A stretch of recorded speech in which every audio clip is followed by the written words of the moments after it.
रहने दो। सहज सुंदर सांवरो करुणा निधान सुजान शील स्नेहु जान तेरावरो। यही भांति गौरी असीस सुनिसिय सहित ही हरसियली तुलसी भवानी पूजी पुनि पुनि मुदित मन मंदिर चली।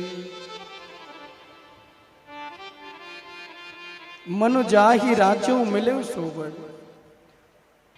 सुखदेव जी महाराज कहते हैं कि परीक्षित मैया ने, सीता मैया ने बड़े मनभाव से गौरव मैया का पूजन किया और एक ही भाव रखा कि भगवान राम ये जो सांवरे सरकार आए हैं ना पुष्प वाटिका में, इनसे मेरा विवाह हो जाएगा। मैया ने कहा विवाह तो तब होगा ना जब ये धनुष तोड़ेंगे। सखियों ने कहा ये पुष्प से भी ज्यादा कोमल मुझे लग रहे हैं। जिनको फूल तोड़ने में पसीना आ रहा है, माथे से पसीने के बूंदे टपक रही हैं, वो इतने बड़े धनुष को कैसे तोड़ेंगे, ये तो मुझे भरोसा नहीं हो रहा। सखियों ने कहा हाँ सही कह रही हो, बड़े कोमल है। अभी अभी मैंने देखा पुष्प वाटिका में फूल तोड़ने के लिए आए तो माली को हाथ जोड़ के प्रणाम किया। देखिए राम जी बड़े मर्यादित हैं भैया। सखियों ने कहा इन्होंने माली को प्रणाम किया, फूल तोड़ने के लिए क्या कोई आज्ञा मांगता है? लेकिन भगवान बोले मांगना चाहिए। किसी के द्वार पे पुष्प लगा हो तो जाके झट नहीं तोड़ लेना चाहिए, जिनका पुष्प है उनसे पूछना चाहिए, ये नियम है। किसी की वस्तु हमें लेना है तो पहले विनम्र भाव से उसे पूछें भैया इसकी आवश्यकता है, क्या ले सकता हूं? तो राम जी ने कहा भैया इस वाटिका में हम दोनों भाई आए हैं, गुरु जी ने आज्ञा दी है पुष्प तोड़ने के लिए, क्या हम फूल तोड़ सकते हैं? माली ने कहा सरकार सारा जगत ही तुम्हारा है, जो मर्जी वो लेके जाओ। हे जगत के मालिक तुम ऐसा प्रश्न करते हो तो मन में बड़ा विस्मय हो जाता है। हे राम तुम अखिल ब्रह्मांड नायक हो, तुम्हें जो लेना है तुम ले जाओ। जानकी जी कह रही हैं तो क्या इतने कोमल हैं कि धनुष नहीं तोड़ पाएंगे? बोले ना मुझे तो नहीं लग रहा। एक सखी कहती है कि ना ना श्री राम धनुष को तोड़ेंगे, विश्वास हृदय में रखिएगा। श्री राम धनुष को तोड़ेंगे, विश्वास हृदय में रखिएगा। मेरे राम धनुष को तोड़ेंगे, विश्वास हृदय में रखिएगा। एक सखी ने कहा ना ना इनके प्रभाव को मैं जानती हूं। एक ही बान प्राण हरि लीन्हा और दीन जानित ही निज पद दीन्हा। दीन जानित ही निज पद दीन्हा। मैंने देखा है एक बाण ताड़का को मारा तो एक बाण में गोविंदाय नमो नमः हो गई। सिर्फ एक बाण। जिनके एक बाणों में इतनी शक्ति है वो राम क्या धनुष नहीं तोड़ पाएंगे? आप भरोसा रखिए, विश्वास रखिए, मुझे लगता है राम जी धनुष अवश्य तोड़ेंगे। एक सखी कहती है कैसे तोड़ेंगे? बड़े कोमल हैं, बड़े सुकोमल हैं, मुझे नहीं लग रहा कि धनुष को तोड़ पाएंगे। बातें करते हुए माता जानकी ने गौरव मैया को प्रणाम किया और कहा कि मेरे मन के भाव को माता पूरा करिएगा। मूर्ति मुस्कुराई, प्रसन्न हुई, माला टूट के माँ के गले में पड़ी, मानो आशीर्वाद मिल गया। जानी गौर अनुकूल सिय ही हरस न जाय कही, मंजुल मंगल मूल बाम अंग फरकन लगे। मैया रोम रोम से पुलकित होने लगी, मानो जो मांगा है वो सहर्ष मिल रहा है, अभी से साक्षात्कार हो रहा है। तो वही राम जब पुष्प तोड़ के लौटे और बड़े बड़े वीर धनुष को तोड़ने के लिए गए, धनुष नहीं तोड़ पाए। बड़े बड़े राजा धनुष को तोड़ना चाहते हैं, नहीं तोड़ पाए। क्यों? क्योंकि भगवान शंकर का धनुष है। जो जो अभिमान में धनुष को तोड़ने जाता है, अधिक अधिक गरुआए, कोई प्रेम से गया नहीं। भगवान शंकर का जो धनुष है वो अभिमान से नहीं, वो किसी भक्त के प्रेम से, भाव से टूटता है भैया। जो जो गए उन्होंने कहा अभी तोड़ देंगे, अभी बाएं हाथ से तोड़ देंगे, अभी एक उंगली से तोड़ देंगे। किसी ने कहा अभी जाएंगे उसे गाजर मूली की तरह तोड़ देंगे। अभिमान को पाकर धनुष और वजन होने लगा, अधिक अधिक गरुआ है। भगवान कहते हैं बाबा, एक राजा उठता है, जाता है, धनुष को तोड़ना चाहता है, ऐसे मतवाली चाल में चलता है ना, जैसे लगता है बाएं हाथ से तोड़ देगा। और फिर वहां जाकर धनुष तो तोड़ना दूर, धनुष को हिला भी नहीं पाता। तो जितने राजा वहां बैठे हैं सब हंसने लगते हैं। दूसरा जाता है, तीसरा जाता है, अब एक एक नहीं, दो दो जाने लगे, 10-10 जाने लगे, 100-100 जाने लगे। भूप सहस 10 एक ही बार, लगे उठावन टरई नटारा। अब एक नहीं 10,000 राजा मिलके गए। सुनिएगा ध्यान से, अब 10,000 राजा मिलके गए तो एक राजा के 2 हाथ, तो 10,000 के कितने हाथ हो गए? 20,000। अब धनुष कितना लंबा चौड़ा रहा होगा? 20,000 हाथों ने जिस धनुष को पकड़ा होगा है, वो मुझे लगता है आधे किलोमीटर में तो रहा ही होगा। 20,000 लोग किसी चीज को पकड़ेंगे तो वो होना तो चाहिए बड़ा। सबने मिलके तोड़ना चाहा, लेकिन तोड़ना तो दूर, धनुष को उठा भी नहीं पाए। और मैंने कहा है भगवान अभिमान से, धन से, बल से, रूप से नहीं मिलते हैं। भगवान तो केवल प्रेम से मिलते हैं, भक्ति से मिलते हैं, वो तो भाव से मिलते हैं। राधे राधे बोलना पड़ेगा, जोर से बोलना पड़ेगा, और जोर से बोलना पड़ेगा। वो तो केवल भैया भक्ति से मिलते हैं, प्रेम से मिलते हैं। तो सब आकर के बैठ गए और सबसे अंतिम में भगवान राम, देखिए जो तोड़ने वाले हैं वो बैठे हुए हैं, जो तोड़ना है जिनको, वो ना उछल रहे हैं, ना बोल रहे हैं, ना कह रहे हैं, ना हंस रहे हैं, कुछ नहीं। गुरु जी के बगल में एकदम शांत बैठे, जैसे कुछ जानते ही नहीं है। गुरु जी ने देखा, अब जनक जी को बड़ी चिंता हो गई। अच्छा, धनुष प्रण क्यों लिया?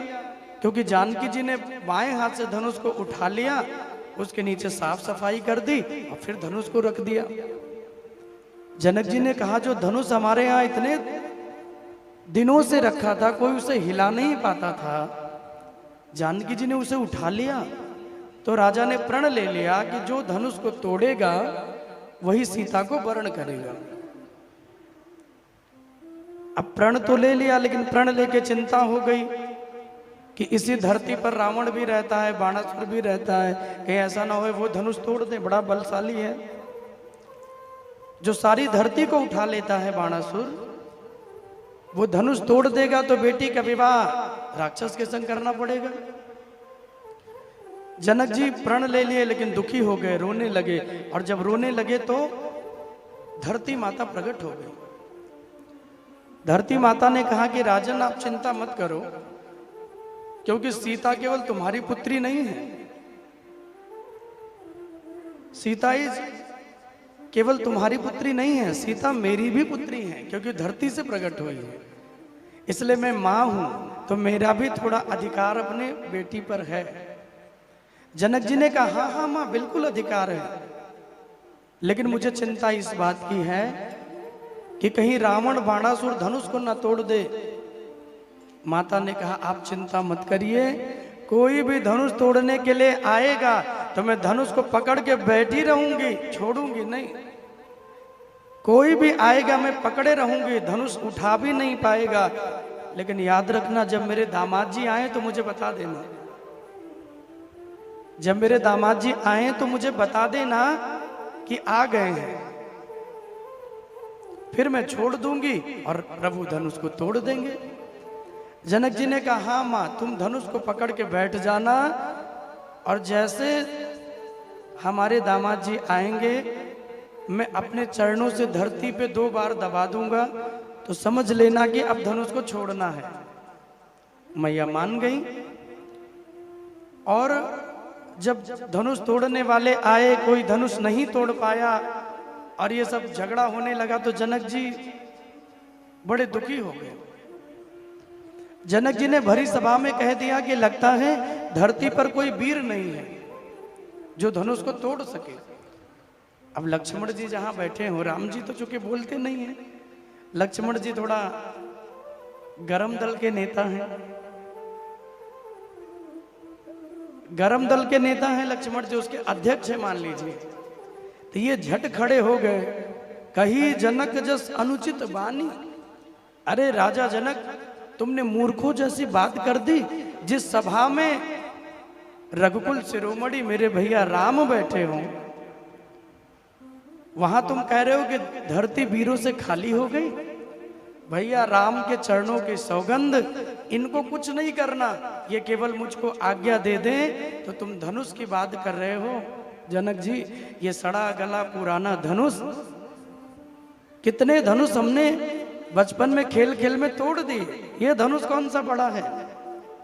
ये पुराना सड़ा गड़ा धनुष में तोड़ दूंगा और धनुष तो छोड़ो, तुम कहो तो सारी धरती उठा लूं जनक जी, और सारी धरती ब्रह्मांड को गाजर मूली की तरह तोड़ दूं। जो तुम कहो वो कर दो। राम जी को लगा कुछ ज्यादा ही जोश में आ गए हैं। राम जी बोले हेलो माय डियर। बोले जी। बोले सिट डाउन प्लीज, बैठ जाओ। बोले सरकार क्यों? बोले जब कोई विवाह करने के लिए आता है तो 2 चीजें बड़ी मेन हो जाती हैं। एक, लड़के का स्वरूप कैसा है, सुंदर है कि नहीं, और दूसरा लड़के का स्वभाव कैसा है। बाकी चीजें तो बाद में देखी जाती है, पहले स्वभाव और स्वरूप को देखा जाता है। तो राम जी ने कहा कि नो डाउट कि तुम सुंदर बहुत हो, लेकिन जो स्वभाव तुम्हारा दिख रहा है, इस स्वभाव में कोई भी अपनी बेटी तुम्हें देगा नहीं।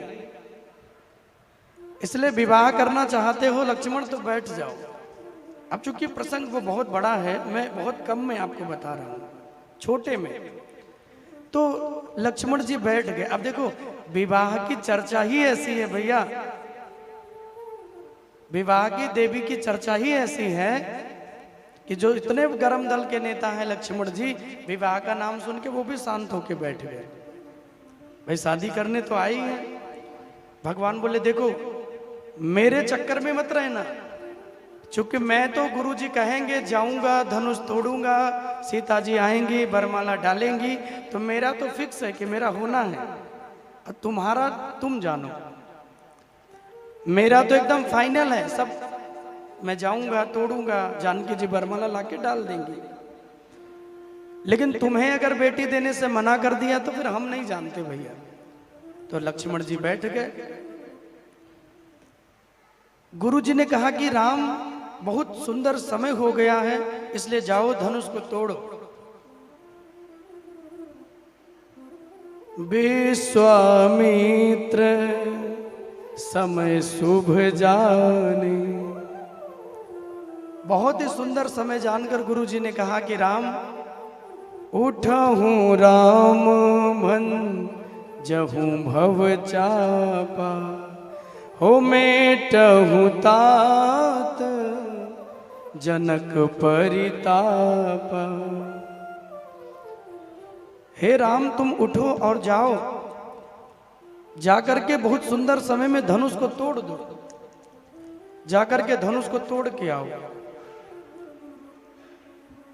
भगवान राम उठे। सभा में जितने लोग बैठे थे राम जी ने सबको प्रणाम किया। थोड़ा इको और कम करो।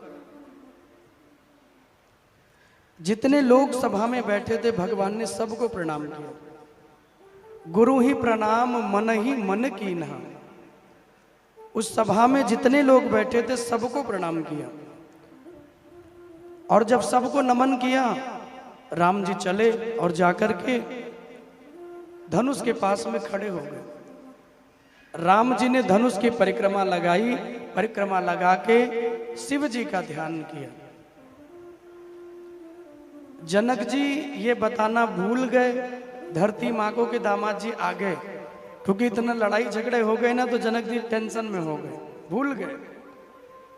लेकिन धरती को धारण करने वाले लक्ष्मण भैया हैं, तो लक्ष्मण जी नहीं भूले, लक्ष्मण ने धरती को दबाया।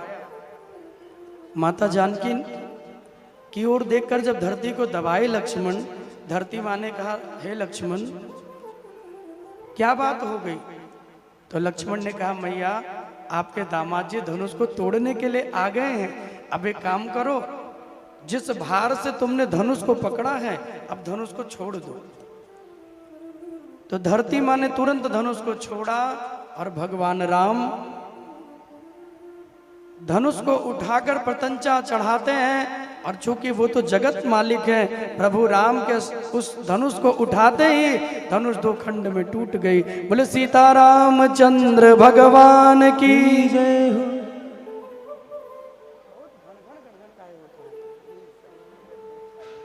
सीताराम जी महाराज के चरणों में प्रणाम सब ने वहां किया, पुष्प वर्षा की, और जानकी जी बरमाला लेके खड़ी हो गई।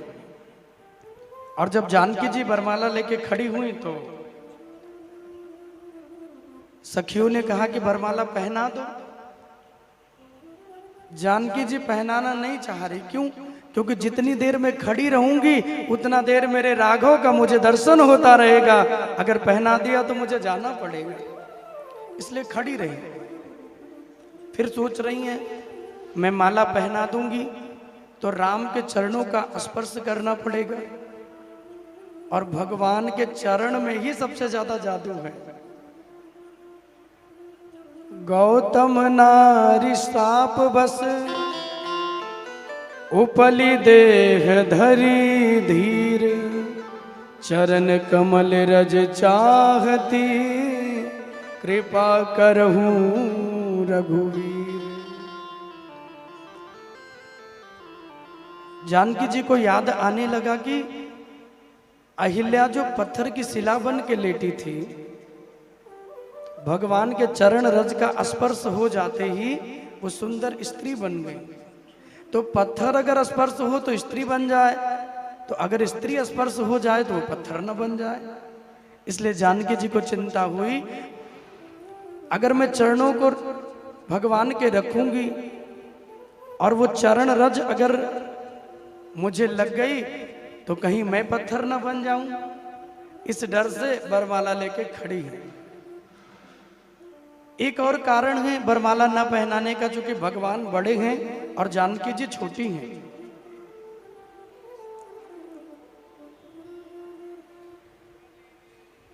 और जब भगवान बड़े हैं तो श्री जी सोच रही हैं कैसे माला डालूं। अगर मैं एड़ियों के बल खड़ी हो जाऊं तो भी राम के गले में बरमाला नहीं डाल पाऊंगी। शादी विवाह में भी एक नियम होना चाहिए। आजकल के विवाह तो ऐसे हो गए महाराज, जैसे शादी नहीं, ऐसे लगता सर्कस हो रहा है। 10 लोग मिलके दूल्हा को उठा लेंगे, 10 लोग मिलके दुल्हन को उठा लेंगे, वो उधर लेके भागेंगे, वो इधर लेके भागेंगे। कोई बरमाला फेंक रहा है, किसी दूसरे के गले में पड़ रही है, फिर से दिया जा रहा है, लो अभी गलती हो गई, फिर से डालो। देखा होगा आपने, ऐसे बरमाला को फेंकते हैं।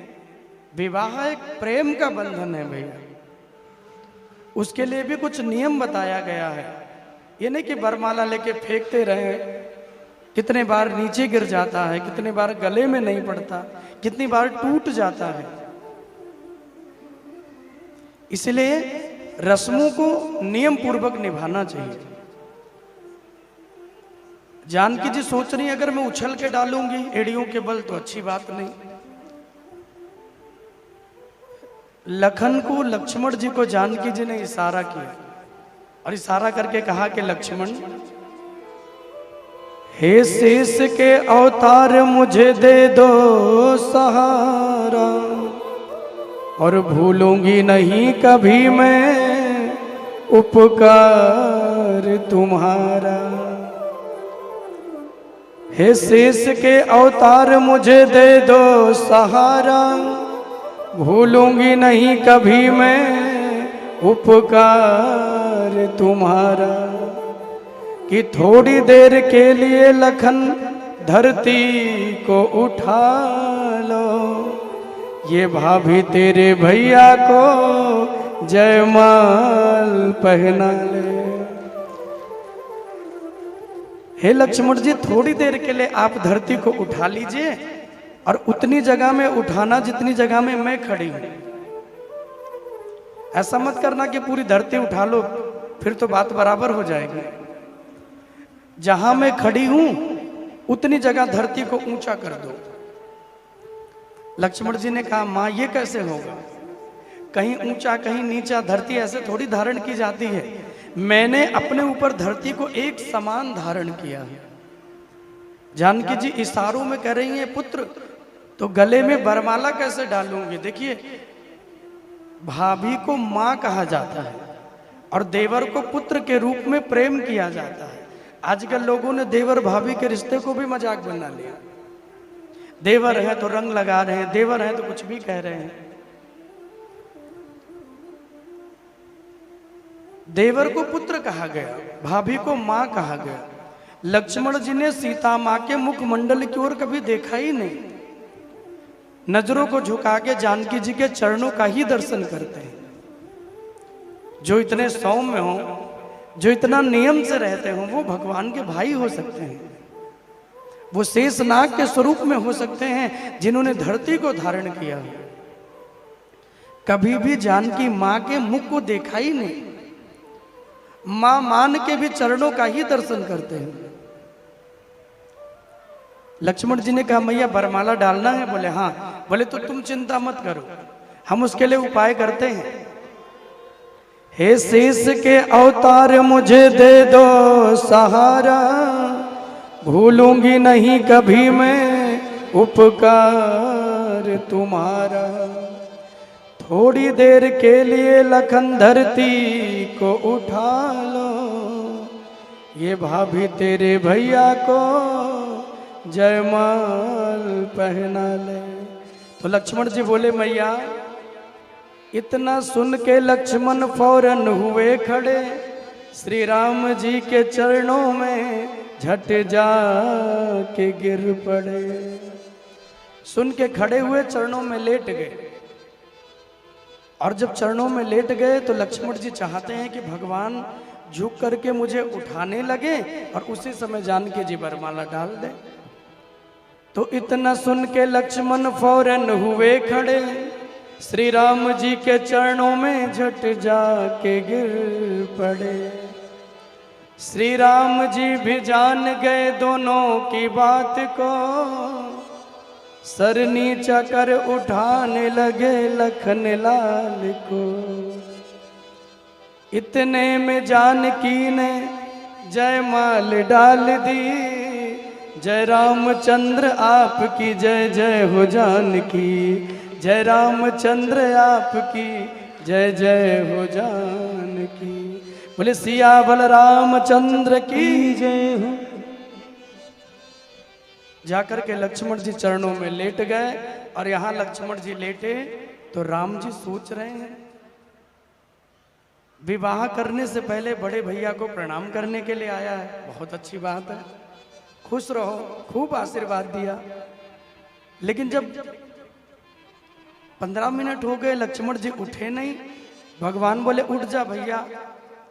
श्री राम जी को लगा हनुमान चालीसा पढ़ रहे होंगे, पूरा हो जाए तो उठेंगे। 1 घंटा 2 घंटा बीत गया। भगवान बोले, सुंदरकांड कर रहे हो क्या भैया, उठ जाओ। जब कई घंटे बीत गए लक्ष्मण जी नहीं उठे।